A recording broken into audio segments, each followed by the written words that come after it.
Hola, mi país es la República Dominicana. El título de mi artículo es Alerta Mundial. Más de 700 millones de personas con hipertensión sin tratar.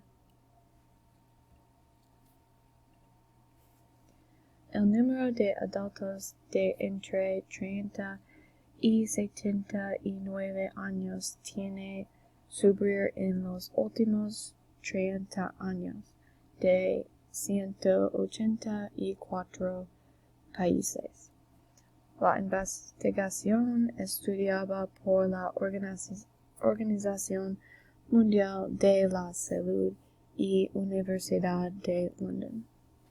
Hipertensión es una principal causa de muerte y enfermedad. Lo aumenta el peligro de enfermedades, por ejemplo, cardíacas, cerebrales y renales. Puede detectar por la tensión arterial, puede tratar por los medicamentos. La tasa ha aumentado en los países ricos y ha disminuido en los países pobres. La República Dominicana es el cuarto país con mayor prevalencia para las mujeres.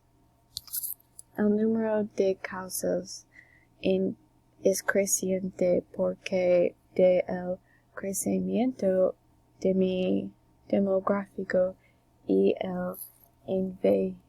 41% de las mujeres y 51% de los hombres no hablan que ellos tienen hipertensión. 53% de las mujeres y 62% de los hombres no reciben un tratamiento. Siento que hipertensión es un problema grande. Es importante a mí porque quiero ser una enfermería. También es relevante en los Estados Unidos.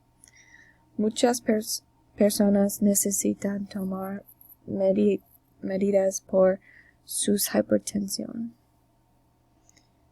Para arreglar el problema, los gentes necesitan ir al médico frecuentemente y se cuidan.